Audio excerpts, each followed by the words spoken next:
Това ще бъде площадката за разделно събиране. За сега възложител на строителния обект е общината. Все още няма решение, когато бъде построена, какъв да бъде начина, по който да функционира. Дали общината ще се създаде общинско предприятие, което да я стопанисва и да работи в нея, дали ще бъде отдадена на някои от съществуващите предприятия, дали ще бъде сключен договор с частна фирма, която да го прави. Това са въпроси, които тепърва трябва да решим. Както виждате, от южната страна има готов съществуващ зелен пояс, който ще изолира площадката от най-близките блокове на жилищния квартал. Ние се намираме в Балик и Йовково юг.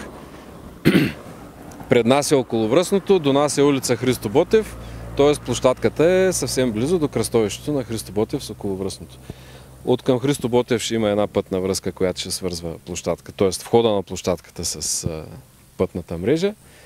И площадката ще бъде едно сравнително не съвсем просто съоръжение. Тя наистина ще бъде просто една площадка, но върху нея ще си има места за контейнери, места за сепарираща линия, място за пресоване и опаковане на отпадъците, такива неща.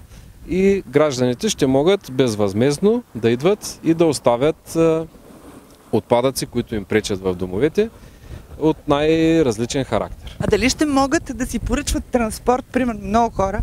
За много хора това е проблем, нали? Искат да изнесат някаква техника от къщи, но това изисква едрогабаритна техника, която да...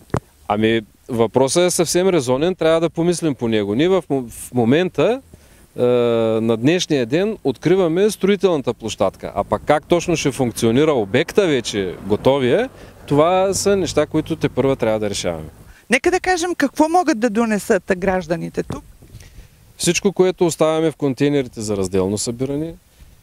Освен това, всякаква електрическа и електронна техника, всякаква покъщнина, като футьо или легла и гардероби, каквото се сетите. Ще може до определени количества, включително и строителен отпадък да се оставя, който тук на място да бъде сортиран и насочван където трябва.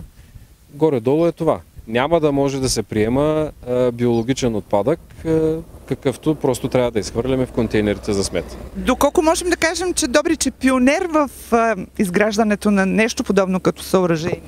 Ние не сме чували друга община да има собствено такова съоръжение в България.